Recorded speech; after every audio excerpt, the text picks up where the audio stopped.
சின்ன கதை படித்தேன். ஒரு கார்ப்பரேட் கம்பெனி, இதோட முடிச்சிடுறேன். ஒரு கார்ப்பரேட் கம்பெனி, அங்கே ஒரு பெரிய மீட்டிங் நடந்துட்டு இருக்குது. திடீர்னு மிருகக்காட்சி சாலையிலேருந்து ஒரு புலி தப்பிச்சு ஓடியாந்துருச்சு.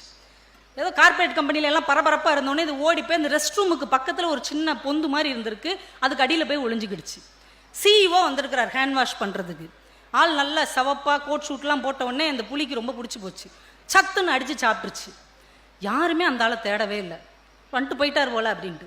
வீட்டில் உள்ளவங்களும் அப்படியே என்கிட்ட போயிட்டார் போலன்னு விட்டாங்க. 2 நாள் ஆச்சு, சிஇஓவை யாரும் தேடலை. 2 நாள் கழிச்சு ஜிஎம் உள்ளே போகிறார் ஹேண்ட் வாஷ் பண்ணுறதுக்கு.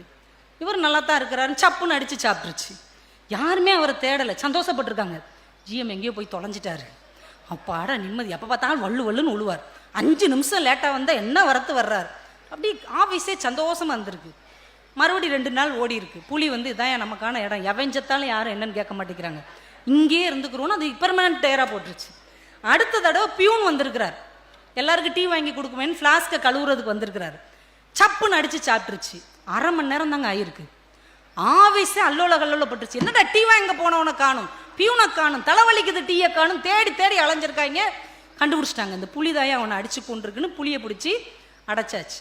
நீங்கள் ஒரு விஷயத்தை ஞாபகம் வைத்துக் கொள்ளுங்கள், நீங்கள் எவ்வளவு செல்வாக்கோடு இருக்கிறீர்கள், எவ்வளவு பதவியில் இருக்கிறீர்கள், எவ்வளவு வசதியில் இருக்கிறீர்கள் என்பது அல்ல. உங்களை ஒருவர் தேட வேண்டும் என்றால் நீங்கள் மற்றவருக்கு எவ்வளவு பயன் உள்ளவராக இருக்கிறீர்கள் என்பதுதான் முக்கியம். அதனால உள்ளத்தால் உயர்ந்தவர்களாக இருங்கள், அடுத்தவர்களுக்காக இறங்கி வர பழகி கொள்ளுங்கள். கவிக்கோ எழுதின ஒரு சின்ன கவிதையை சொல்லி நிறைவு செய்கிறேன். மேகம் வானத்துல இருக்குது, ஒரு புகை கூண்டுல இருந்து ஒரு புகை அப்படியே கிளம்பி வெளியில வருது. காத்து தள்ளி தள்ளி தள்ளி போய் மேகத்துக்கு பக்கத்துல போயிடுச்சு. மேகம் ஆவியான தண்ணீரால் திரண்டு கருத்து போய் இருக்கு.